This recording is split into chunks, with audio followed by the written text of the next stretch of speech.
Reflection of sound को हम एको भी कहते हैं, और एको को उर्दू में हम कहते हैं बाज गश्त, कि यार बड़े अरसे तक उसकी बाज गश्त सुनाई दे रही थी या सुनाई दी। ये लफ्ज़ उर्दू में हम आम इस्तेमाल करते हैं, बाज गश्त। एक ड्रामा भी आता होता था बाज गश्त। तो बाज गश्त इसको कहते हैं, यानी एको कहते हैं, या फिर रिफ्लेक्शन ऑफ साउंड भी कहते हैं। पहले हम इसकी डेफिनेशन देखते हैं।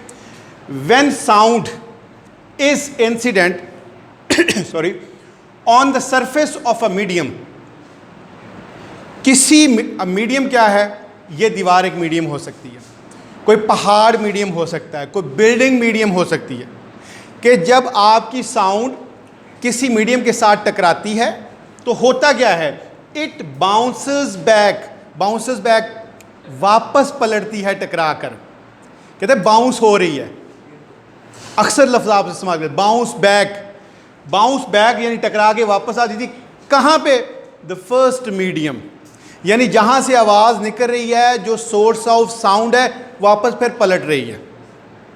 ठीक है, this is called reflection of sound or एको।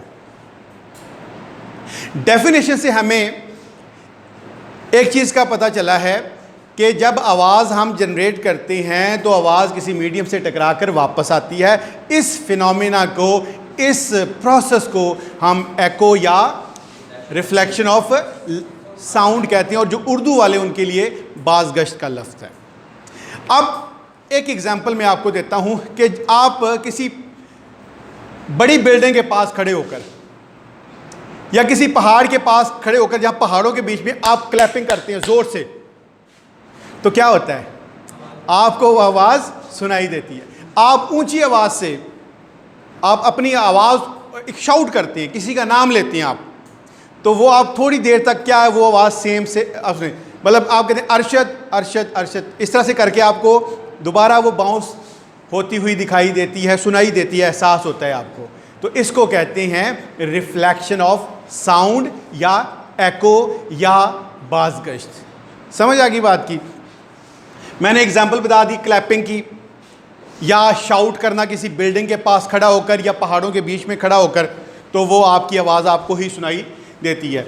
कुछ इसके इंपॉर्टेंट पॉइंट्स हैं, ये एमसीक्यूज में भी आ सकते हैं। फर्स्ट पॉइंट ये है, sensation of sound in brain persist 0.1 second.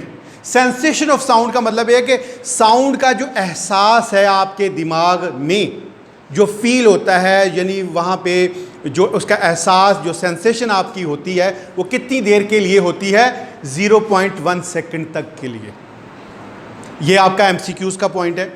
दूसरी बात, time interval between our sound and the reflective sound. Our sound का मतलब ये क्या है, मेरी आवाज़, मैं बोला हूँ वहाँ पे, मैंने शाउट किया या मैंने क्लैपिंग की, और रिफ्लेक्टेड साउंड, टकरा कर वापस आई आवाज़, तो इस मेरी आवाज़ का वहाँ तक जाना और वो आवाज़ का वापस आना, इनके बीच में जो फासला है उसको हम टाइम इंटरवल कहेंगे। तो वो भी कितना तकरीबन होता है?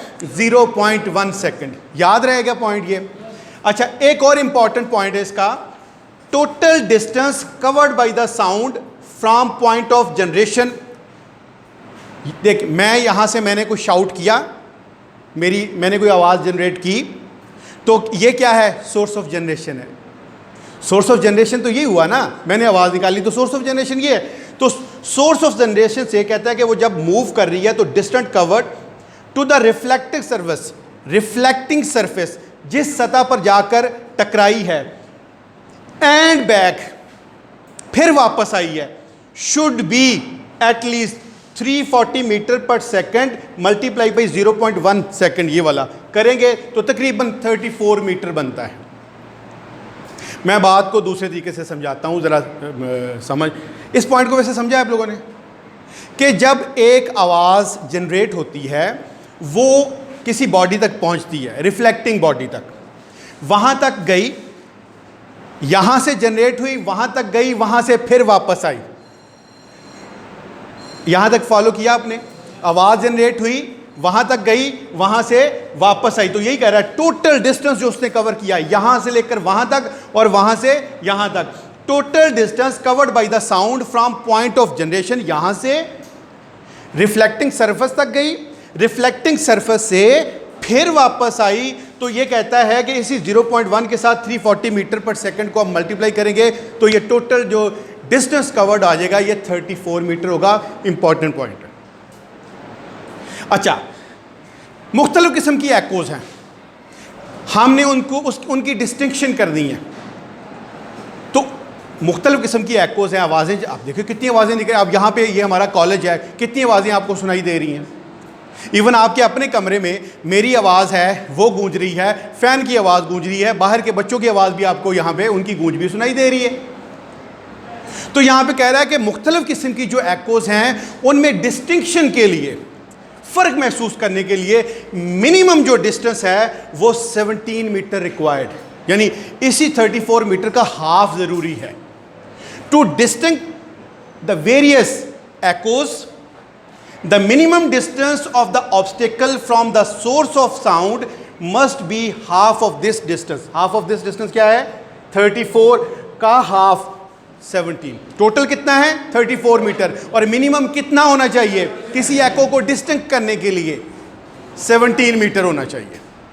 ये आज हमारा टॉपिक था रिफ्लेक्शन ऑफ साउंड का, जिसको हम एको भी कहते हैं, जिसको हम बाज़गश्त भी कहते हैं। तो ये उसकी डेफिनेशन आपने लिखनी है पेपर पॉइंट ऑफ व्यू से। ये आपके मेन पॉइंट्स हैं, इनको ज़रूर लिखें, अगर नहीं तो MCQs में ये आ सकते हैं, तो इसलिए आपने उनको याद रखना है। और फिर इस तरह से कि मुख्तलिफ़ किस्म की जो एकोज़ हैं उनको, उनकी डिस्टिंक्शन के लिए जो मिनिमम डिस्टेंस है वो कितना होना चाहिए? Half of the total. Total कितना है? 34। हाफ कितना होना चाहिए? 17 मीटर एट लीस्ट। यहाँ तक कोई बात जिसकी समझ ना आई हो? क्लियर है? चलें जी, नेक्स्ट टॉपिक पे चलते हैं।